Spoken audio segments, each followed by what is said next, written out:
नमस्ते साथियों, कैसे हो? आप सभी अच्छे होंगे। तो दोस्तों, आज मैं आप लोगों के सामने एक बात रखने जा रहा हूँ और ये कुछ बातें जो है मैंने किसी 3 वीडियो के माध्यम से जो है बातें मैंने रखी और कुछ मिलान किया है कि भारत देश के अंदर शूद्र कौन है। तो बड़ी मतभेद चलती है कि शूद्र कौन है। तो आज यहाँ पर मैं लिख लिया हूँ, यहाँ पर कुछ बातें मैंने रिसर्च किया, जानकारी की, कुछ हिस्ट्री को उठाया और कुछ शास्त्र पुराण को उठाया, उसमें देखा और देख के कुछ बातें जो मैंने यहाँ लिखी है।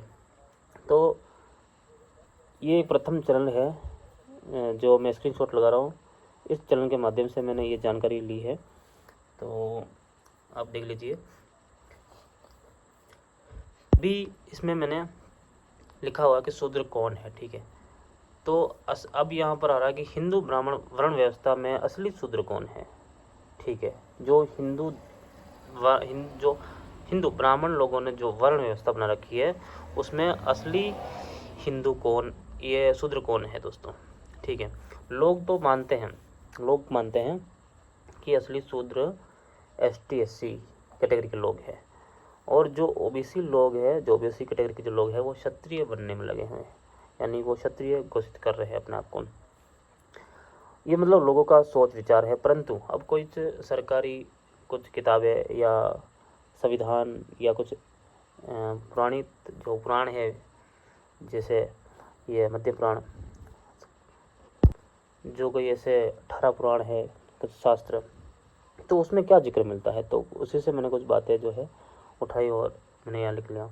तो अब यहाँ पर ये एक सवाल जो मैंने यहाँ पर लिख रखे हैं, तो मैं यहाँ पर आप लोगों को बारी बारी सारे सवाल पढ़ पढ़ के सुना देता हूँ। तो प्रश्न उठता है कि ST SC शूद्र है क्या? क्या OBC क्षत्रिय है? ये सवाल है। क्या ये आंकड़े क्या कहते हैं? जो भारत की जो हिस्ट्री है, और हिस्ट्री में जो अभी कुछ लागू हमारे देश में संविधान, तो ये क्या कहते हैं? कौन है आखिर शूद्र? क्या वर्ण व्यवस्था में OBC को क्षत्रिय पद मिला है या क्षत्रिय वर्ण प्राप्त है?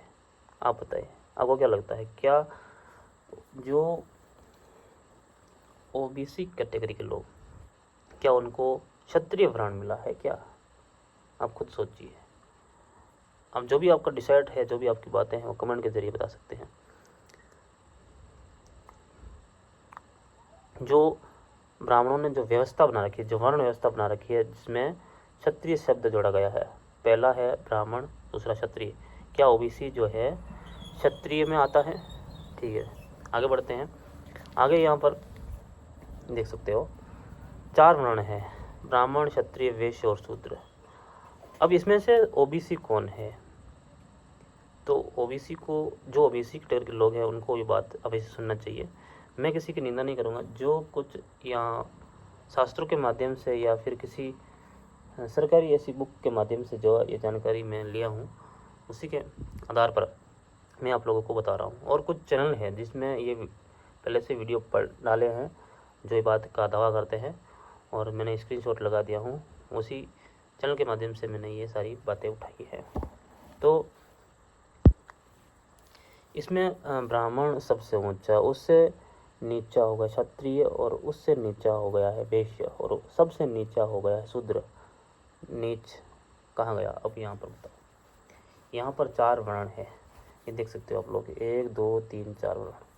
अब 4 वर्ण है, और 4 वर्ण से सबसे जो लास्ट में चौथा नंबर पर जो वर्ण आता है शूद्र, यानी कि सबसे नीच, यानी सबसे नीचा जो वर्ण है वो आता है शूद्र।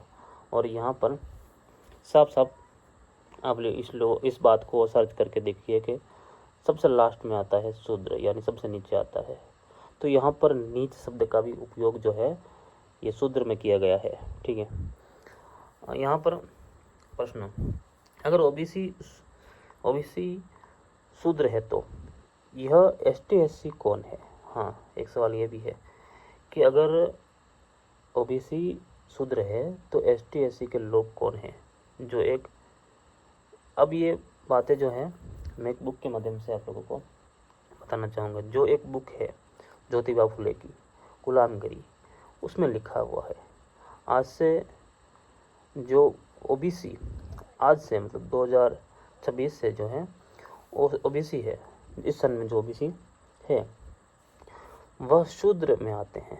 अच्छा, उस किताब में लिखा हुआ दोस्तों, जो गुलामगिरी किताब है ज्योतिबा फुले की, वो आप लोग वो पढ़िए, उसमें आपको मिल जाएगा। ठीक है, ये सबूत है कि ओबीसी कैटेगरी के जितने लोग हैं वो शूद्र में आते हैं।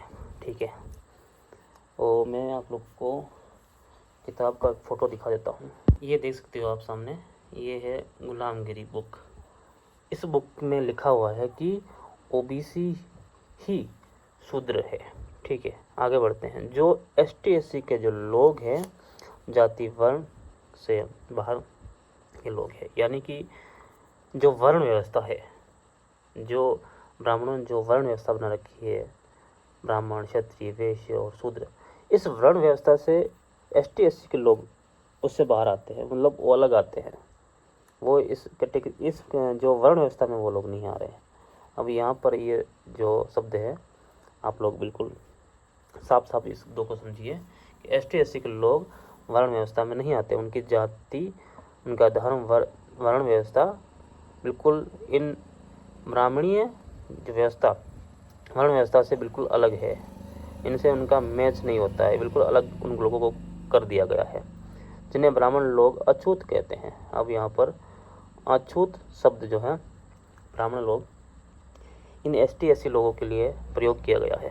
वे लोग वर्ण व्यवस्था में नहीं आते हैं, वो वर्ण व्यवस्था से बाहर है। दोस्तों आगे बढ़ते हैं, इस पेज से पूरा हो गया है, आगे बढ़ते हैं। तो दोस्तों ये पेज मैंने आगे पढ़ लिया हूँ। जो पिछड़ा वर्ग आज जो हम सर्च करते हैं गूगल पर, पिछड़ा वर्ग यानी ओबीसी कैटेगरी की जातियों को ही शूद्र कहा गया है। अब ये बात आप स्पष्ट समझ लीजिए कि जो पिछड़ा वर्ग है, ओबीसी है, वो ही शूद्र है और उसी को शूद्र कहा गया है। ठीक है, इस बात को इस वाले जो ये कुछ मैंने उठाए थे, इससे जो कुछ कहानी ये मैंने वीडियो से कुछ बातें उठाई थी वो तो बस समाप्त हो गया है। अब इसमें दूसरा ये सवाल है जो मैंने ऊंच नीच क्या है, शूद्र कौन है। मैंने दूसरा जो है वीडियो है मैंने उठाया, उस वीडियो में कुछ जो है सबूत दिखाए गए हैं।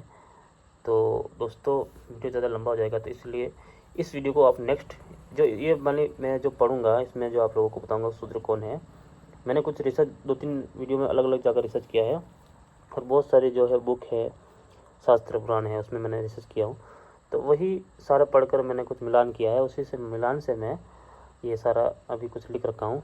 तो ये जो ऊंच नीच क्या है, शूद्र कौन है, ये मैं नेक्स्ट वीडियो में आप लोगों को बताऊंगा।